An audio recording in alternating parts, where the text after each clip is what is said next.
après des heures de marche dans le bois.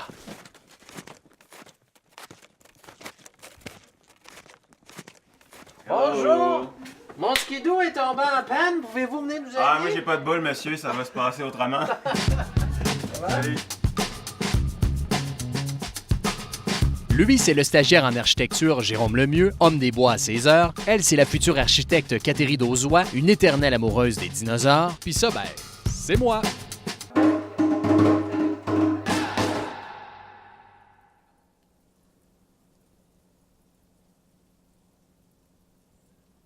Merci de nous recevoir dans votre refuge, votre cachette, comme vous l'appelez, la cachette d'Auzois, en l'honneur de la famille de Catherine. Comment vous avez trouvé ce magnifique site? C'est vraiment formidable.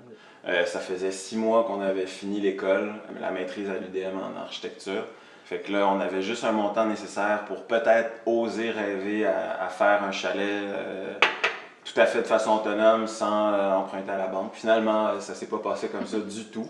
Mais bref, ça a été assez pour avoir un cash down pour acheter un terrain. C'était vraiment ça, c'était de mettre en application ce que vous aviez appris en tant que jeune architecte sur les bancs d'école. Ben oui, c'est qu'à l'université, on ne sait pas trop comment on construit un bâtiment. Fait que pour nous, c'était super important de comprendre comment ça marche. Puis de sortir de le se marteau, la plonger scie, dedans.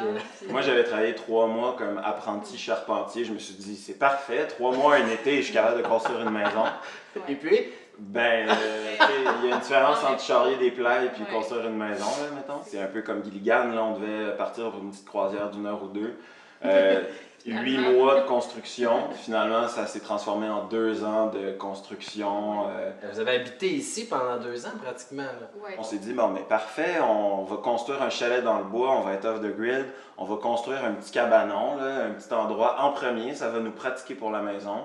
Finalement, on a construit le sauna qui est juste à l'arrière ici. Finalement, on a dormi dans le sauna avec un poêle à bois, pas d'eau courante, pas d'électricité. Pas de douche, Fait- pas d'électricité. OK, vous étiez vraiment revenu, c'était du camping, là. Ouais. Ça remet en question beaucoup de choses quand tu passes 2 ans avec une seule personne dans le bois. Ben, c'est ce que j'allais vous demander parce qu'on sait que les rénovations pour un couple, tu sais, juste une salle de bain à la maison, ça peut ruiner un couple. Vous autres, vous avez construit une maison complète sur 2 ans. Ouais, pour ça, le couple, ça a pas été comment ça- facile. Mais on était tellement impliqués dans le projet, tu sais, on n'avait pas le choix de le terminer. Fait que, tu sais, après ça, je veux dire, on en ressort vraiment juste plus fort. On est vraiment Oui, on a content d'avoir survécu. fait l'effort. On a survécu. On a survécu. On a survécu, là. Est-ce que pour toi, c'est un peu un hommage à ton père? Raconte-nous un peu le contexte aussi du chalet. Ben, dans le fond, c'est le père à Catherine qui est décédé il y a 2 ans. Puis dans le fond, on est arrivé finalement avec un héritage qui était vraiment inattendu. Tu es assez près de lui aussi. Ouais, on était assez proches. Ben, j'étais enfant unique, fait que j'avais pas grand-chose, tu sais, j'avais mon père, ma mère, puis en fait, c'est lui qui m'a montré à me débrouiller par moi-même, puis à construire des petites choses. Mais il construisait un peu tout, fait que j'ai comme appris à me débrouiller manuellement, puis on dirait que lui, il aurait vraiment aimé ça, nous aider à construire ça, tu sais, c'est un bel hommage à lui faire, je trouve, d'investir ce qu'il me laissait en construisant un projet.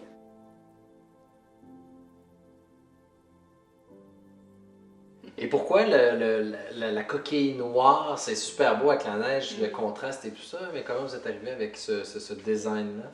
On a décidé, bon, on va faire le plus de choses possible, fait qu'on va faire notre revêtement. Puis ça, c'est une technique japonaise de bois brûlé. On a passé 2 mois à brûler ça à la main à bonbonne de Puis propane. Il y avait quelque chose de méditatif là-dedans, tu sais, je veux dire, tu passes des semaines juste à comme écouter de la musique, à brûler du bois, ça sent bon. Tu sais, il y a un quelque chose. travail de moine. Ouais, c'était super le fun, là. Quand tu sais que chaque surface qui est alentour de toi, tu l'as frotté, touché, c'est pas un produit qu'on a alentour de nous, tu sais, c'est une expérience, c'est des années de vie, tu sais, fait que je recommande à tout le monde.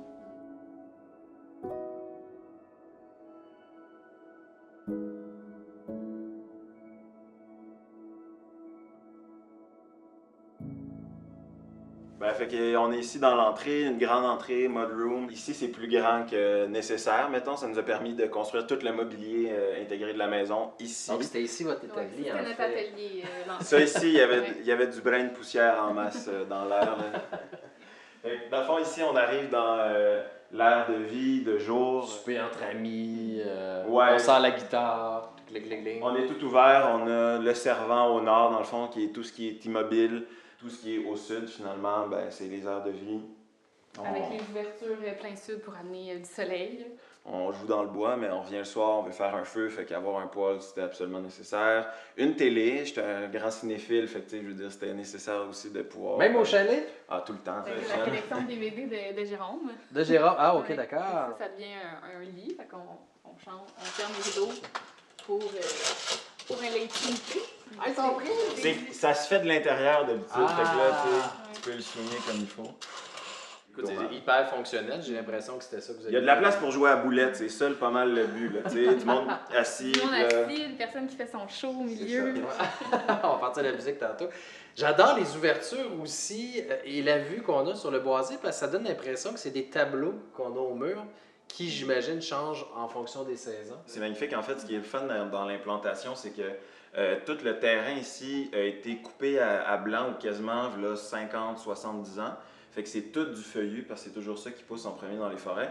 Puis l'avant ici qui donne sur le lac, c'est du conifère qui n'a pas été coupé. T'sais, on a le mur opaque qui est au nord, puis les ouvertures au sud.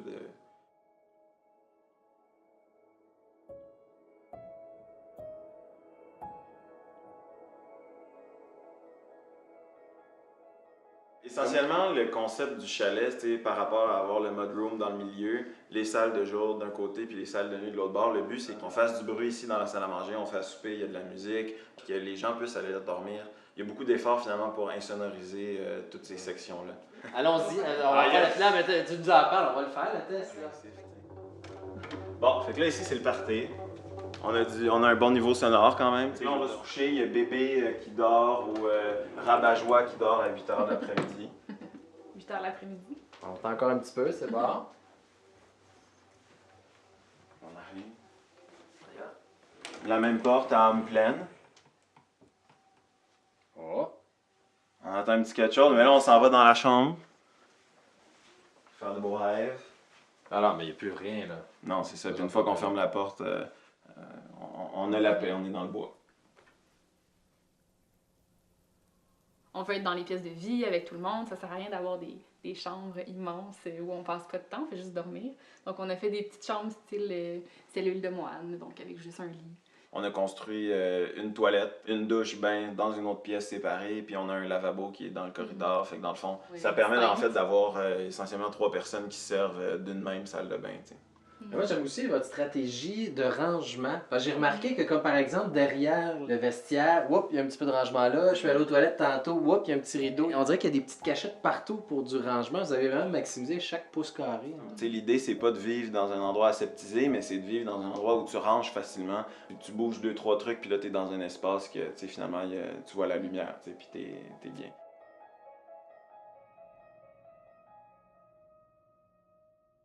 M'aller déprendre mon skidoo. Ciao! Salut la chance. Salut, tu vas bien? Turlou.